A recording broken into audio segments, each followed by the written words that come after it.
প্রিয় ছাত্রছাত্রী, আমি তোমাদের কাছে চলে এসেছি। আমি তোমাদের সঙ্গে আসবো, তোমাদের কাছে থাকবো সোমবার আর বৃহস্পতিবার।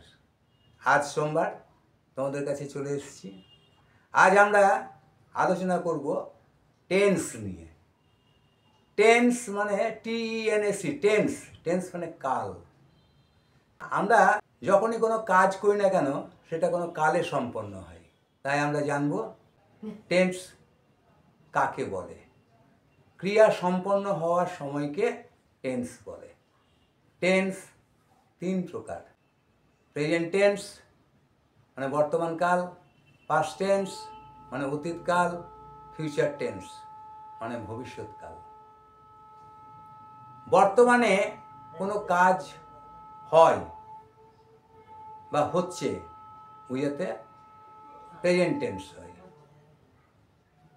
অতীতে কোনো কাজ হয়ে গেছে বুঝালে পাস্ট টেন্স হয়।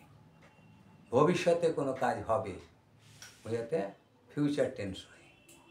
আজকে তোমাদের সঙ্গে আমি বি ভার্ব নিয়ে একটা কনজুগেশন বলবো। বি মানে কি? হওয়া। এই হওয়া ক্রিয়ার তিনটা ইংরেজি আছে, যথা অ্যাম, ইজ, আর।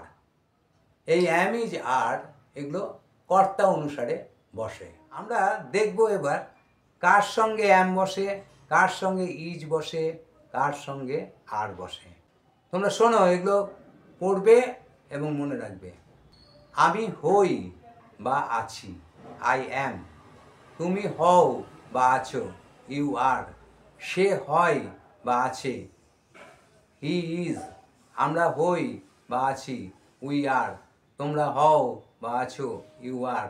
তারা হয় বা আছে, দে আর। রাম হয় বা আছে, রাম ইজ। রাম এবং রহিম হয় বা আছে, রাম অ্যান্ড রহিম আর। ইহা হয় বা আছে, ইট ইজ। ঠিক আছে? তোমরা এটা পড়বে। যেমন আমরা গুণ করার জন্য নামটা আমাদেরকে শিখতে হয়, নামটা মুখস্থ রাখতে হয়, ঠিক সেই রকম ইংরেজি শেখার জন্য এই কনজুগেশনটা তোমরা মুখস্থ করবে। ঠিক আছে? আজকে রাখি, আজকে এই পর্যন্ত।